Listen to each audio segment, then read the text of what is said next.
Well, good afternoon. As you know, I like to bring you these little video updates from unusual locations, and today we are as a family in Dovedale in the Staffordshire Peak District, and we're staying in a little bungalow that's owned by the Lichfield Diocese, and thanks to my sister Jean we are able to stay here for the weekend. It also happens to be Jane's birthday today, so we're looking forward to a meal this evening in a local pub to celebrate that. And yeah, we're here near the Stepping Stones, if any of you know that area. It's a gorgeous afternoon, sun shining, lots of people playing in the river, and it's very relaxing, thoroughly chilling. And I'm sat here minding the bags actually while they've gone for a walk, and I thought I'd just do a little update. So things are going well. We've had a good summer. Jane and I have not been away yet. We're hoping to do that in October. But one of the things we've been involved with is in helping Emma and Rob to move into their new house in Bristol, in the Knoll area of Bristol. So that's been exciting and has occupied us quite a bit, but nowhere near as much as the fact that we are going to be grandparents.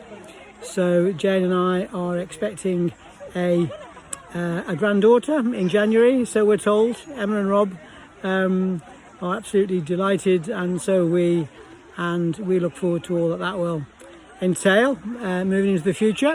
Give us a few more things to think about, no doubt. And in terms of church and ministry at church, things have been going really well.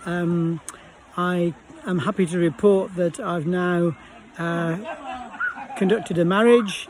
I've baptised a baby boy, and I've also conducted a couple of funerals. So the daily offices, as the Church of England calls them, have been part of my what I've spent my time doing. So visiting people pastorally, chatting to them, walking alongside them through these experiences of life, which is what parish life is all about, as many of you will know, has been my great joy.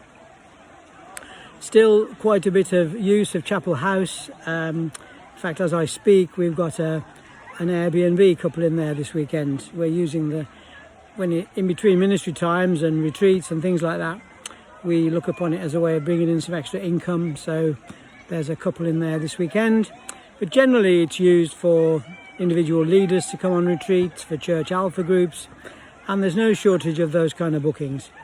In a couple of weeks' time, we're hosting one of the members of the leadership team for New Wine, and so it goes on, and we love it, and it's a privilege to be involved in that hospitality ministry.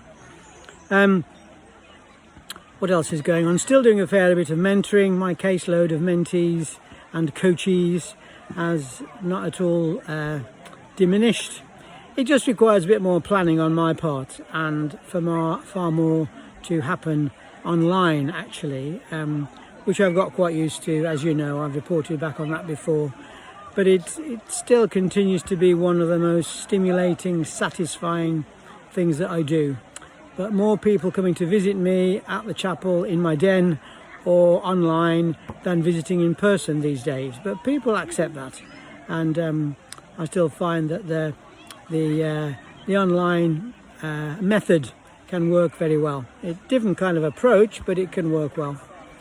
And yeah, so things I suppose are ticking along nicely. I'm looking forward to the autumn. Looking forward to all that parish life will entail there.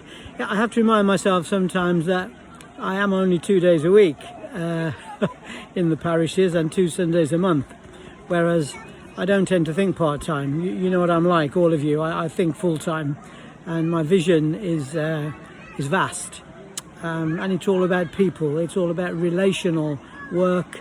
It's all about the value of the small and the slow.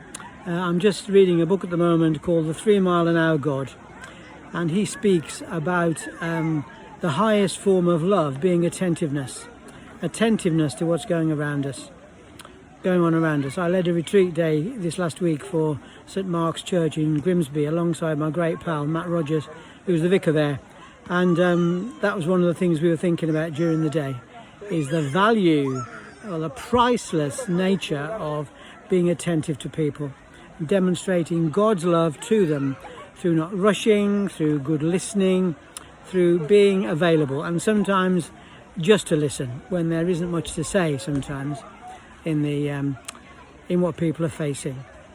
And lastly, just a final thought really from me, although I'd love to hear from you if you have any responses to anything I've shared.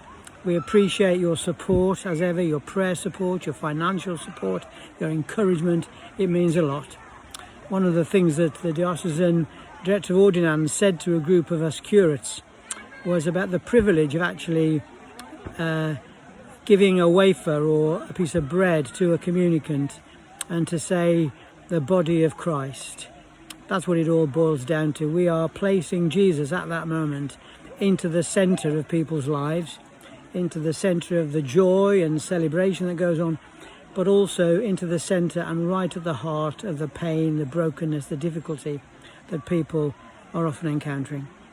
So God bless you. It's lovely to touch base like this, and I hope it won't be too long before I'm able to chat to you in person. God bless. Lots of love from all of us. Bye.